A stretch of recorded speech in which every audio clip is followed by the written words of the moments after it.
శ్రీమద్ రామాయణము బాలకాండ 15వ సర్గ. ఋష్యశృంగుడు బాగా ఆలోచించాడు.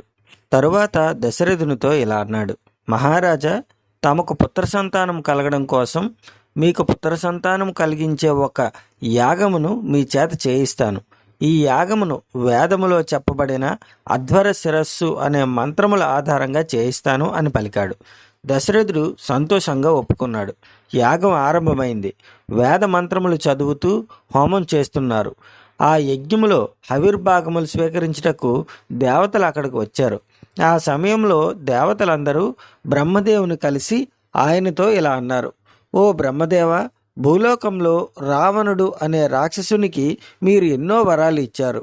ఆ వరాల ప్రభావంతో గర్వించి ఆ రాక్షసుడు దేవతలను, మునులను, సజ్జనులను బాధిస్తున్నాడు.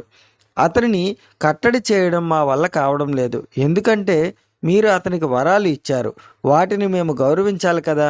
అందుకని మేము అతని మీద కఠినంగా వ్యవహరించలేకపోతున్నాం.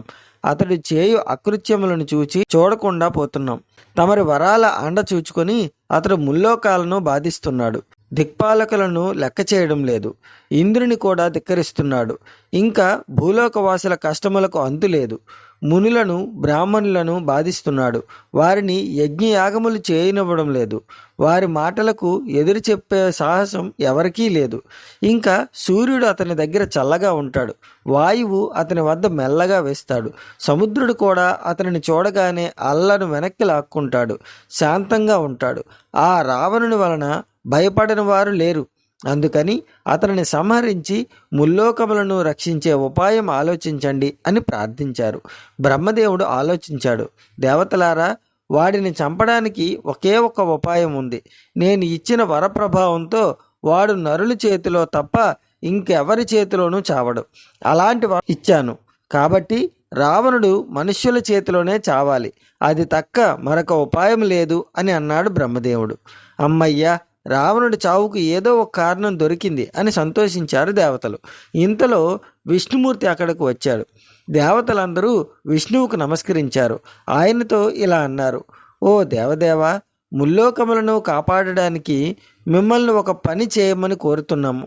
అయోధ్యకు రాజు అయిన దశరథుడు పుత్రుల కొరకు ఒక యాగం చేస్తున్నాడు. ఆయనకు 3 భార్యలున్నారు. తమరు మా మీద దయ ఉంచి మీరు నలుగురుగా విడిపోయి ఆయన 3 భార్యలకు పుత్రులుగా జన్మించండి. బ్రహ్మదేవుని వరగర్వంతో రావణుడు అనే రాక్షసుడు ముల్లోకములలో బ్రాహ్మణులను, మునులను, దేవతలను బాధ పెడుతున్నాడు. మితిమీరుతున్న ఆ రావణుని సంహరించండి. లోకాలను కాపాడండి. ఒక్క నరుడే ఆ రాక్షసుని సంహరించగలడు. కాబట్టి తమరు మానవునిగా జన్మించి ఆ రాక్షసుని సంహరించండి అని వేడుకున్నారు. విష్ణుమూర్తి వారి ప్రార్థనలను విన్నాడు. వారితో ఇలా అన్నాడు: ఓ దేవతలారా, మీరు భయపడకండి. మీకు త్వరలో రావణుని బారి నుండి విముక్తి లభిస్తుంది. మీరు కోరినట్లు నేను భూమి మీద అవతరిస్తాను. ఆ రావణుని సంహరిస్తాను. 11,000 సంవత్సరాలు ఈ భూమిని పాలిస్తాను. ధర్మ సంరక్షణ చేస్తాను అని పలికాడు విష్ణుమూర్తి. ఆ ప్రకారంగా దేవతలకు వరం ఇచ్చిన విష్ణువు భూలోకంలో తమ జన్మస్థానము ఎక్కడా అని ఆలోచించాడు. తాను 4 అంశాలుగా విడిపోయి దశరథ మహారాజుకు 4 కుమారులుగా జన్మించాలి అని సంకల్పించాడు. దేవతలు, అప్సరసలు, మునులు అందరూ విష్ణువుని స్తుతించారు. ఓ విష్ణుదేవ, నీవు లోక భయంకరుడైన రావణుని సంహరించి తిరిగి స్వర్గలోకమునకు తిరిగి రమ్ము అని వేడుకున్నారు. ఇది వాల్మీకి విరచిత రామాయణ మహాకావ్యంలో బాలకాండలో 15వ సర్గ సంపూర్ణం.